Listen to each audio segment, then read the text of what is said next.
Bro, Samuthirakani గారి డైరెక్షన్లో తమిళ ఓటీటీలో రిలీజ్ అయిన వినోదే సీతం మూవీకి రీమేక్గా వచ్చిన ఈ బ్రో మూవీ చూసాక నా ఎక్స్పీరియన్స్ చెప్పాలంటే it's just okay movie.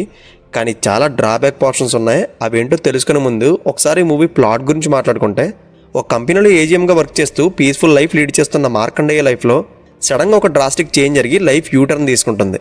And అన్ఎక్స్పెక్టెడ్గా ఒక అనుకోని అతిథి మార్క్ లైఫ్లోకి ఎంటర్ అవుతారు. దెన్ అక్కడి నుంచి తన లైఫ్లో జరిగిన ప్రొసీడింగ్స్ ఏంటి అనేది మీరు ఈ మూవీలో చూడొచ్చు. ఫస్ట్ ఆఫ్ ఆల్, కొన్ని సినిమా కథల్లో మ్యాటర్ చాలా డెప్త్ ఉన్నప్పటికీ ఆ కథను చెప్పడానికి ఓవర్ ఎక్స్పెక్టేషన్స్ ఉన్న స్టార్స్ని పెట్టుకోవడం వల్ల వాళ్ళ ఆరా మైండ్లో ఉండి కమర్షియల్ ఎలిమెంట్స్ యాడ్ చేసి స్టోరీలో ఉండే సోల్ మిస్ అయిపోయేలా చేస్తుంటారు. అండ్ అలాంటి మూవీస్లో ఒకటే ఈ బ్రో మూవీ. ఎందుకంటే వినోదే సీతం మూవీలో కంప్లీట్ 100 మినిట్స్ అంతా స్టోరీ డ్రైవ్ చేయడం వల్ల రైటింగ్లో ఇంటెన్సిటీ అండ్ ఎమోషన్ కనబడుతుంది.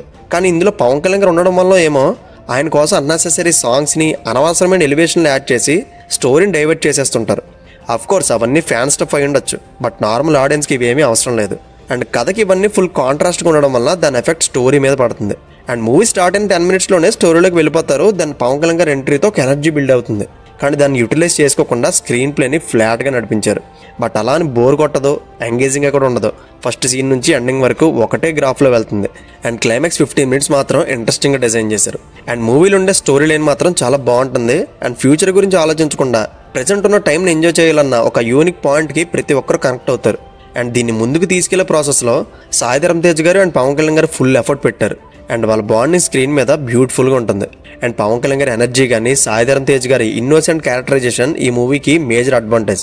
బట్ వీటన్నిటికన్నా నాకు నచ్చింది తమనన్న బ్యాక్గ్రౌండ్ స్కోర్ అదిరిపోతుంది. అండ్ టైటిల్ కార్డ్ నుంచే తమనన్న మ్యూజికల్ ఫీస్ట్ని త్రూ అవుట్ మూవీ అంతా క్యారీ చేసి మూవీ మీద ఒక పాజిటివ్ ఒపీనియన్ రావడానికి చాలా కష్టపడ్డారు. అండ్ ఫైనల్గా ఈ మూవీ ప్రోస్ అండ్ కాన్స్ గురించి మాట్లాడుకుంటే, కాస్టింగ్ అందరి పెర్ఫార్మెన్స్ బాగుంటుంది. అండ్ ముందే చెప్పానుగా, తమన్స్ బ్యాక్గ్రౌండ్ స్కోర్ ఈ మూవీకి ట్రంప్ కార్డ్ లాంటిది. అండ్ ఎక్సెప్ట్ ఇవి తప్పించి మూవీలో సోల్ అనేది కంప్లీట్ మిస్ అయిపోయింది. దానివల్ల క్యారెక్టర్స్ మధ్యలో ఉండే ఎమోషన్కి మనం కనెక్ట్ అవ్వం. అండ్ పవన్ కళ్యాణ్ గారు స్టార్డమ్ వల్ల ఆయన సాంగ్స్లో కొన్ని హిట్ సాంగ్స్ని యూజ్ చేసి ఇంప్రెస్ చేద్దాం అనుకున్నారు, కానీ మిస్ఫేర్ అయింది. అండ్ 1-2 అంటే పర్లేదు, కానీ అస్తమాను రిపీట్ చేస్తుంటేనే బోర్ కొట్టింది. సో ఫైనల్గా complete writing and screenplay fault ఇది. అండ్ డైలాగ్స్ కూడా అంత రిజిస్టర్ అయ్యేలా ఏమీ లేవు, రైట్?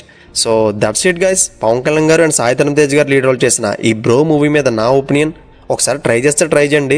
అడల్ట్ కంటెంట్ అనేదే ఉండదు, ఫ్యామిలీతో చూడొచ్చు. ఓకే. అండ్ ఈ వీడియో కనుక మీకు నచ్చితే ప్లీజ్ లైక్ చేయండి. And see you in the next video. Take care friends. Thank you.